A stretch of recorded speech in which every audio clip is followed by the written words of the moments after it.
Charles Payne is a Fox Business contributor. He had some interesting criticisms after Obama's speech on the economy. Let's listen.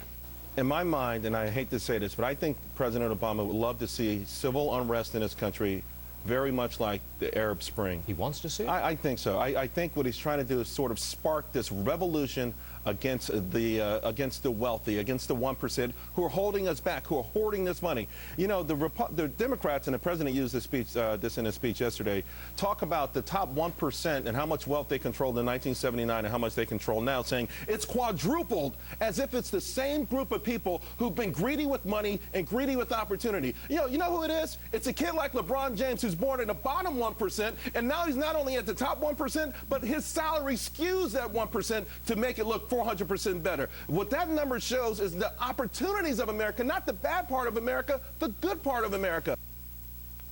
Sometimes when I hear these conservatives, I think they don't even believe what they're saying. They can't possibly believe what they're saying.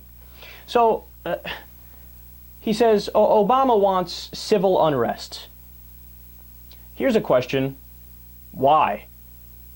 No, you know what civil unrest means? Civil unrest means people are unhappy with the establishment, right?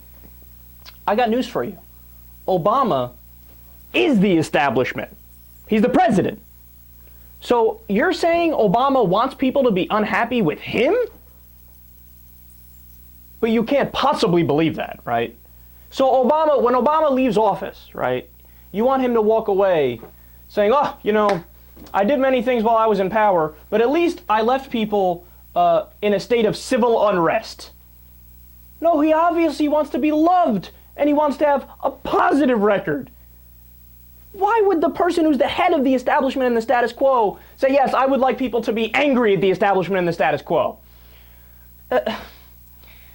Then he says, well, clearly Obama wants a war on the wealthy.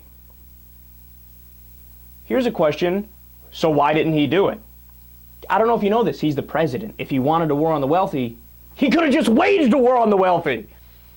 But here's the guy. Remember, President Obama, he campaigned in 2008. I'm going to repeal the Bush tax cuts and bring back the Clinton rates from $250,000 and above. Ran on that in 2008. Guess what? He caved. He caved, extended it. And then in 2012, he ran on it again. He said, I'm going to repeal the Bush tax cuts and raise taxes back. And guess what? He caved again. Finally, at the end, he ended up making 99% of the Bush tax cuts permanent. He made them permanent. And the only people who had their taxes raised, it was because there was a sunset clause on the Bush tax cuts. It was a provision that says, hey, they only last for X amount long. So the clause went down, and it was only a slight increase on people making $400,000 and $450,000 and above. Now, when you look at the history of the United States, the taxes as they are today versus, say, the golden age of economic expansion when we had a really great economy, taxes back then were the marginal rate on the rich was between 70 and 91%. Now, look, there's an argument to be made for that. I'm not saying I agree with it. I'm probably somewhere more in the middle.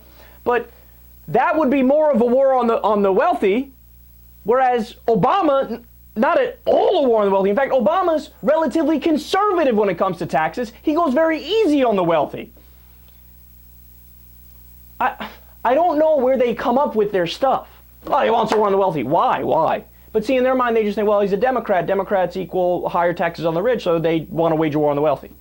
So any Democrat, under all circumstances, wants to wage a war on the wealthy? Well, you have to look at the facts. You have to look at what they actually did. Such a clown. And then my favorite part of the whole thing, LeBron James. LeBron James exists, so what? You can't criticize the economy of the United States at all? And I got news for you. LeBron James, the rags to riches story, that's only a tiny percentage of rich people. In fact, most rich people are old money. So they come from families that are rich, and it's just passed down from generation to generation to generation. And what we need is equality of opportunity, where somebody growing up in the middle of Harlem has the same chance as Mitt Romney's son, for example. But we don't have that, right? And by the way, so according to Charles Payne, when he makes that LeBron James point, he's trying to hint at, look, we're the United States. We have the opportunities. Look, LeBron James exists, so therefore the American dream is alive. But dude, I got news for you. The United States is ranked one of the worst of the modern industrial nations in the statistic of economic mobility. You know what economic mobility is? The American dream. The ability of one generation to do better than the previous generation. So we're ranked at the bottom of the industrial nations, but according to Charles Payne, no, LeBron James exists, so no, you can't criticize, you can't say anything, you can't want to do equality of opportunity, you can't want to fix the system.